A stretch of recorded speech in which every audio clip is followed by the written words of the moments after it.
Step into value zone hypermart Patancheru.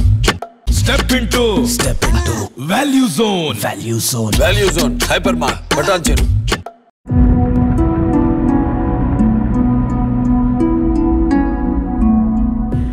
చాలా priority, చాలా importance మీకు జగన్ గారు ఇస్తున్నారు. ఎందుకో తెలుసుకోవచ్చా? అందుకే అంత ఇంపార్టెన్సా మీకు? అంతే కదా మేడం. అంటే మనము ఆడుదాం ఆంధ్ర అట్టర్ ఫెయిల్ అయింది, బ్యాట్లని ఇరిగిపోతున్నట్టు. బ్యాట్లు ఎందుకు ఇరుగుతున్నాయి? బ్యాట్ ఇరిగిందంటే చాలా బాగా కొడుతున్నాడు అని అర్థం. ఇష్టమైన క్యాప్టెన్ ఎవరు మన దగ్గర మీరు చేసిన వాళ్ళు? ఇష్టమైన కెప్టెన్ అయితే 100%.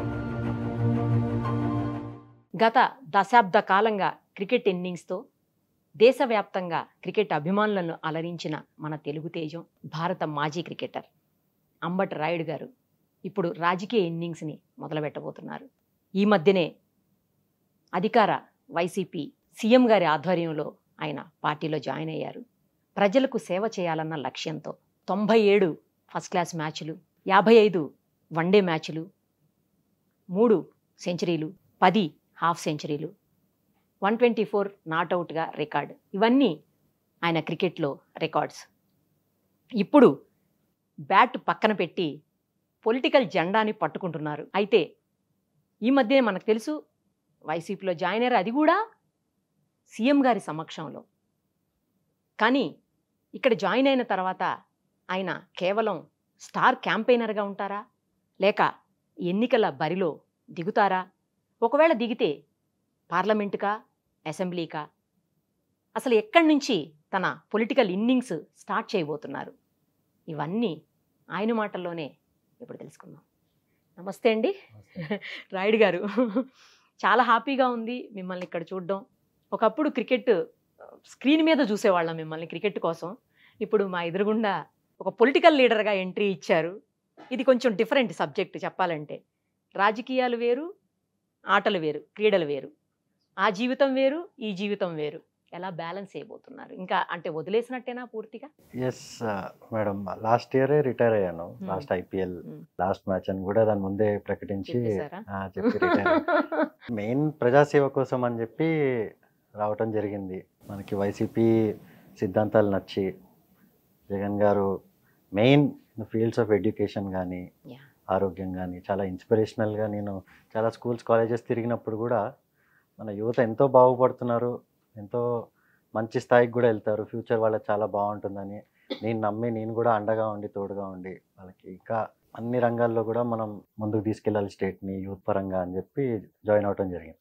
మీరు ఇప్పటికే గుంటూరు ఆ చుట్టుపక్కల ఏరియాస్లో చాలా రకాలైనటువంటి సామాజిక కార్యక్రమాలు, సేవా కార్యక్రమాలు చేస్తూ ఉన్నారు. ఇది ఎవరు బయటికి తెలియదు అసలు. మాది పర్సనల్గా మీడియా కాబట్టి మాకు తెలుస్తాయి అన్నీ. నార్మల్గా అయితే పబ్లిక్కి తెలియదు అసలు ఎవరికి కూడా. ఎందుకు బయటికి రాకుండా కామ్గా కూల్గా అలా చేసుకుంటూ పోతున్నారు? అంటే ఇప్పుడు యూత్ పాలిటిక్స్కి వచ్చినప్పుడు పాలిటిక్స్ కూడా కొద్దిగా మనం చేంజ్ చేయాలి కదా. సో అందరికీ తెలియాల్సిన అవసరం ఏమన్నా. మనం మంచి పని చేస్తే ఆటోమేటిక్గా ఎవరైతే బెనిఫిషియరీ ఉన్నారో ఎండ్ ఆఫ్ ద డే వాళ్ళు ఆనందంగా ఉండాలి, మనం చేసే పర్పస్ వాళ్ళు హ్యాపీగా ఉండాలి, అక్కడ ఒక పాజిటివ్ డిఫరెన్స్ అవ్వాలనే చేస్తాం తప్ప మనం డప్పు కొట్టుకుని బయటకు వచ్చి ఉపయోగం ఏమో. కానీ గ్రేట్ అండి అది నిజంగా. అంటే ఏ మోటో లేకుండా మీరు చేశారు ఈ 6 నెలల పాటు. ఇప్పుడు మీరు రాజకీయాల్లోకి రావటం నిజంగా శుభ పరిణామం. మీరు అన్నట్టు యూత్ రావాలి రాజకీయాల్లోకి. మీరు జాయిన్ అయినప్పుడు మీ పక్కకే నారాయణ స్వామి గారు ఉన్నారు, తర్వాత మిథున్ గారు ఉన్నారు, చాలా హేమాహేమీలు. అలాంటి వాళ్ళు మీ పక్క నుండి మిమ్మల్ని జాయిన్ చేశారు. చాలా ప్రయారిటీ, చాలా ఇంపార్టెన్స్ మీకు జగన్ గారు ఇస్తున్నారు. ఎందుకో తెలుసుకోవచ్చా? అంటే ప్రయారిటీ అని కాదు మేడం, ఆయనకి లోపల కాన్ఫిడెన్స్ వచ్చింది. జెన్యున్గా సర్వీసు, జెన్యున్గా ఒక పాజిటివ్ డిఫరెన్స్ చేయడానికి వచ్చాడు. అంటే ఇంటెన్షన్స్ ప్యూర్గా ఉన్నాయి. It is about politics for the society.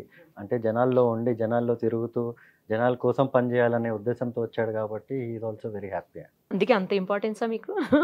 అంతే కదా మేడం. అంటే మనము వర్క్ అనేది మనం వండి చేయాలి. అంటే it is a 24/7 job politics. ఎందుకంటే జనాల లైఫ్స్, దేర్ ఫ్యూచర్, వాళ్ళు ఎన్నో ఆలోచించి మన రెస్పాన్సిబిలిటీ మన చేతుల్లో పెడతారు. So that is an added huge responsibility. ఇది తప్ప ఇంకా వేరే ఏమి ఫోకస్ లేకుండా మనము చేయాలి మేడం. వాళ్ళు అంటే that is what even people expect కదా. మీరు ఐపీఎల్లో అక్కడ ధోని గారు మీకు క్రికెట్ క్యాప్టెను, ఇక్కడ పొలిటికల్గా ఈయన క్రికెట్ క్యాప్టెన్, వీళ్ళిద్దరి మధ్యన డిఫరెన్స్ చెప్పండి, ఈ ఇద్దరు క్యాప్టెన్ల మధ్య. అంటే డిఫరెన్స్ వాళ్ళల్లో అంటే మెయిన్ ప్రెషర్ సిచ్యువేషన్స్లో చాలా కామ్గా ఉంటారు. ఎన్ని అంటే సెట్ బ్యాక్స్ వచ్చినా కూడా గట్టిగా నిలబడి మంచి పాజిటివ్ కాన్ఫిడెన్స్తో ముందుకెళ్తారు. ఇక యాజ్ యూజువల్ నేను I always been a team player madam. So మనం Team టీం player. కోసం టీం గెలవడం కోసము మనం డెఫినెట్గా I always give my best కాబట్టి ఈవెన్ దిస్ ఇన్నింగ్స్లో కూడా ఐ గివ్ మై బెస్ట్. నేను అడిగింది మీ గురించి కాదు, వాళ్ళిద్దరికి డిఫరెన్స్ చెప్పమని అడిగా. ఆ క్యాప్టెన్కి ఈ క్యాప్టెన్, చెన్నై సూపర్ కింగ్ క్యాప్టెన్కి, తర్వాత ఇప్పుడు మీ పొలిటికల్ పార్టీ క్యాప్టెన్ జగన్ గారికి, అక్కడ ధోని గారు ఇక్కడ జగన్ గారు, వీళ్ళిద్దరు డిఫరెన్స్ చెప్పమన్నా. డిఫరెన్స్ ఏం లేదు మేడం, సిమిలారిటీస్ చాలా ఉన్నాయి. అవునా? అంటే ఇద్దరు visionaries, okay. So they have a very long term vision. ఇప్పుడు జగన్ గారు కూడా మనకు సంక్షేమ పథకాలు అన్నీ పెట్టినవి కూడా it is because of long term poverty elimination కోసమే. అది ఈరోజు ఏదో మనము వాళ్ళ అకౌంట్లో డబ్బులు వేస్తున్నాము అంటే దాని అర్థం ఏంటి, వాళ్ళ చదువు కోసం వేస్తున్నాము, వాళ్ళ ఇల్లు గడవటం కోసం వేస్తున్నాము, వాళ్ళ ఫ్యామిలీ హ్యాపీగా ఉంటాం అంటే వాళ్ళ పిల్లలందరూ కూడా నెక్స్ట్ జనరేషన్ వచ్చే వాళ్ళు మంచి స్థాయికి వెళ్ళి, సో అప్పుడు ఇంకా వాళ్ళకి అవసరం ఏముంటుంది సంక్షేమ పథకాలు. అదే కాకుండా డెవలప్మెంట్ కూడా ఇప్పుడు సర్ చేస్తున్నాయి, ఎన్నో కాలేజెస్ వస్తున్నాయి, ఇండస్ట్రీస్ వస్తున్నాయి, రకరకాలు మనకు వస్తున్నాయి, పోర్ట్స్ వస్తున్నాయి. కొద్దిగా ఓపిక బట్టి టైం బట్టి ఆయన విజన్ కూడా లాంగ్ టర్మ్ కాబట్టే is doing all that. Short term vision అంటే ఈ రోజు ఏదో మ్యాజిక్ ఏదో చేసి ఓట్ కోసం కాదు కదా. Is actually genuinely believing that all these things that he's doing, ఇవన్నీ కూడా మనకి లాంగ్ టర్మ్ వెళ్ళి మన స్టేట్ వాళ్ళందరూ కూడా మంచి ఫ్యూచర్ ఉంటుందని. ఈవెన్ ధోని కూడా అట్లానే కదా madam, he has built Indian team, he has built CSK with a long term vision, ప్లేయర్స్ని తీసుకురావటం, గ్రూమ్ చేయటము. So it's lot of similarities. Differences అంత లేవు కానీ సిమిలారిటీస్ సిమిలారిటీస్ ఎక్కువ ఉన్నాయి. ఏ క్యాప్టెన్ ఇష్టం ఇద్దర్లో? మేడం ఇద్దరు ఇష్టము. సో ఇద్దరి దగ్గర నేను సోవెనియర్స్ తీసుకున్నాను. సో ఆయన దగ్గర కూడా I have taken an autograph for me. Even Jagan sir దగ్గర కూడా కండువా కప్పినట్టు I have taken his autograph on that. So for memory. So it start of a good journey, అంటే జర్నీ ఇంటూ పబ్లిక్ సర్వీస్ కాబట్టి. So is my captain, so I'll be helping him out in whatever capacity. ఇప్పుడు మీ captain గుంటూరులో మీకోసం ఎలాంటి ఫీల్డ్ని ready చేయబోతున్నారు?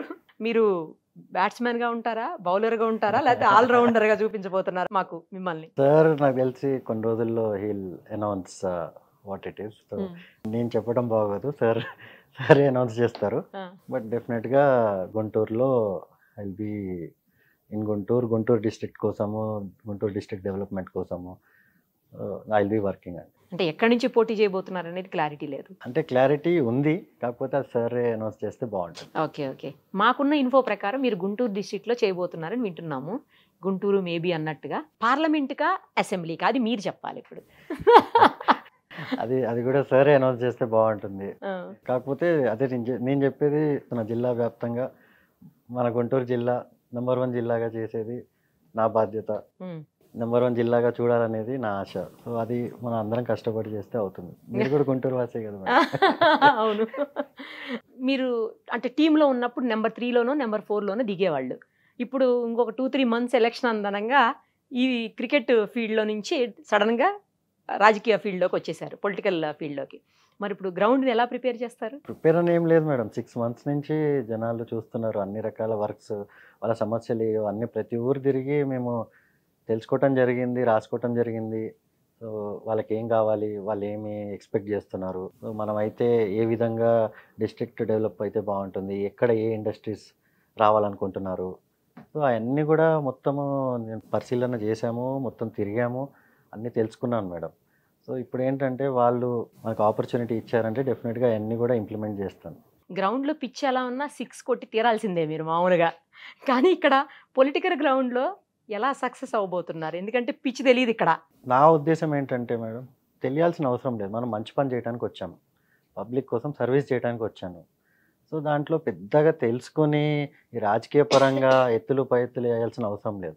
So main మనం ప్రజలకి ఏం చేయొచ్చు, నేను వస్తే it is not for some post కానీ ఏదో సీట్ కాదు, మనకు మెయిన్ ఏంటంటే జనాల్లో if I'm coming, if I'm spending 24 hours or 365 days or 5 years, ఆ 5 yearsలో నేనేం చేస్తా జనాలకి, అదే ఆలోచన తప్ప మనం ఏదో, నేను ముందు కూడా కొన్ని స్పీచ్ల్లో కూడా చెప్తూ ఉంటాను, ఏదో సైరన్ వేసుకొని పోతులు కొట్టడానికి కాదు, మనం జనాలకి పని చేసుకు వాళ్ళకి ఏం కావాలి అది మెయిన్ మేడం. అంటే మన డిస్ట్రిక్ట్కి ఏం కావాలి, మన వచ్చే జనరేషన్కి ఏం కావాలి, అవన్నీ కూడా మేము రాసుకున్నాము. అన్నీ దాని పట్ల ఒక ఇంటర్నేషనల్ స్టేడియం కావాలంటున్నారు గుంటూరులో. కంపల్సరీ ఇంటర్నేషనల్ మ్యాచ్లు ఆడాలని. ఆల్రెడీ మన దగ్గర ఉన్నాయి స్టేడియంస్. అవి కూడా కంపల్సరీ మన ఇంటర్నేషనల్ మ్యాచ్లు అయితే ఆడిపియాలి. అదే కాకుండా ఇండస్ట్రీస్ రావాలి. ఎస్పెషల్లీ మంగళగిరి సైడ్ అటు సైడ్ మంచి ఐటీ ఇండస్ట్రీస్ రావాలని కూడా కోరుకుంటున్నారు. అది కూడా నాకు తెలిసి ఐటీ పరిస్థితుల్లో అవుతుంది. అదే కాకుండా ఇంజనీరింగ్ ఇండస్ట్రీస్, మన ఫుడ్ ప్రాసెసింగ్ ఇండస్ట్రీస్ అన్నీ వచ్చి ఉపాధి అనేది అన్ని విధాలుగా మన డిస్ట్రిక్ట్ డెవలప్ అవ్వాలి అనేది. ఇంకా వేరే ఉన్న మెయిన్ బిజినెస్ సెంటర్స్ మనకు వచ్చేసి చుట్టుపక్కల ఉన్న బిజినెస్ సెంటర్స్ పోర్ట్లు కానీ, నిజాంపట్నం కానీ, బాపట్ల, చీరాల, ఏలూరు, విజయవాడ వీటన్నిటి కూడా కనెక్టివిటీ రోడ్స్ మంచి. అదేంటంటే సెంట్రల్ నుంచి మనము శాంక్షన్స్ తీసుకోవాలి మేడం, ఆ హైవేస్ కానీ అవన్నీ. సో అవన్నీ మనం తీసుకొచ్చి ఒక ప్రోగ్రెసివ్ బాట పట్టియాలని. అంటే Guntur has to be the most smartest districts, అంటే స్మార్ట్ సిటీ లాగా అవ్వాలనేది నా విజన్. ఇప్పుడు ఎలాగో ఇవి డిస్కస్ చేశాం కాబట్టి ఇంకో విషయం చెప్పండి. నేను తర్వాత అడుగుదాం అనుకున్న క్వశ్చన్ ఇది.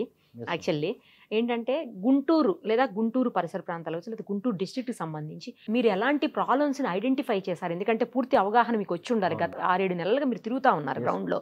సో ఎలాంటి సమస్యలు మీరు గుర్తించగలిగారు అక్కడ? అంటే సమస్యల కంటే ఎక్కువ వాట్ దే వాంట్ అనేది వాళ్ళు అడుగుతున్నారు madam. Especially rural godowns, mostly paddy, మనకి చిల్లీస్, అంటే అవి హార్వెస్ట్ చేసిన తర్వాత for few days cold storage cold storage కాదు, నార్మల్ గోడౌన్స్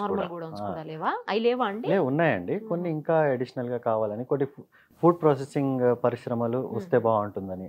సో అది మనం తీసుకురావడానికి ఒక ఫుడ్ పార్క్ లాగా, అంటే డిఫరెంట్, అంటే మన వాల్యూ యాడెడ్, అంటే ఫుడ్ ఇండస్ట్రీలో వాల్యూ యాడెడ్ ప్రోడక్ట్ తయారు చేసేటట్టు ఇండస్ట్రీస్. అది కాకుండా ఐటీ పరిశ్రమలు మంగళగిరి సైడ్, ఎట్లయినా విజయవాడ అనౌన్స్ అయింది. సో అది మంగళగిరి వరకు వస్తే బాగుంటుందని, అంటే ఐటీ పరిశ్రమలు కూడా. అంటే మన స్టేట్ బయటకు వెళ్ళకుండా అక్కడే ఉండేటట్టు కూడా. అది కాకుండా తెనాలి సైడ్ అటు సైడ్ మాట్లాడినప్పుడు కొద్దిగా ఐఐటీలు కానీ మంచి ఇన్స్టిట్యూట్ వస్తే, సెంట్రల్ ఇన్స్టిట్యూట్ ఏమైనా వస్తే ఇంకా బాగుంటుందని. సో ఎడ్యుకేషన్ పరంగా కూడా గుంటూరు చాలా ఉంటుంది కదండి. సో ఆ విధంగా కూడా అందరికీ అవి ఉన్నాయి. కానీ మిగతా కొద్దిగా చిన్న చిన్న సమస్యలు ఏదైతే ఉన్నాయో అవన్నీ కూడా చేసుకుంటూ ముందుకెళ్తాం. అంత పెద్ద సమస్యలు బాధపడి అంటూ ఏమి లేవు, ఆనెస్ట్గా చెప్పాలంటే. చిన్న చిన్నవి ఉన్నాయి. ప్రతి ఊరికి ఒక డిఫరెంట్ సమస్య ఉంది. అట్లా ఇది పర్టికులర్గా అందరికీ కలిపి ఒక సమస్య అనేది మేమైతే గుర్తించలేదు మేడం. సో ఐడెంటిఫికేషన్ అయితే అయిపోయింది కదా, వేటి మీద మనం దృష్టి సారించాలి. అవును మేడం, అదైతే 100% మంచి క్లారిటీతో ఉన్నాం.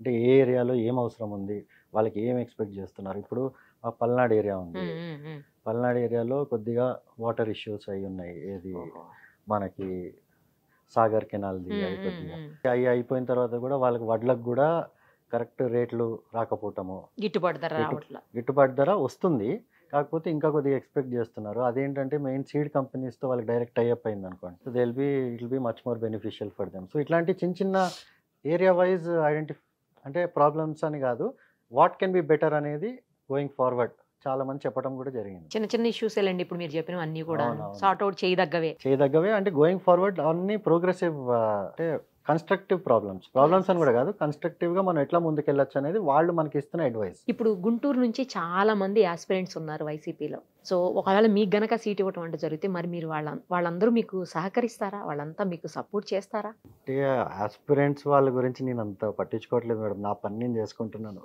గ్రౌండ్ లో. మన వర్క్ ఏంటి, జనాలు నా నుంచి ఏం కోరుకుంటున్నారు, ఆ మాత్రమే ఫోకస్ ఉంది తప్ప వేరే ఇవన్నీ ఎక్కువ ఆలోచించట్లేదు.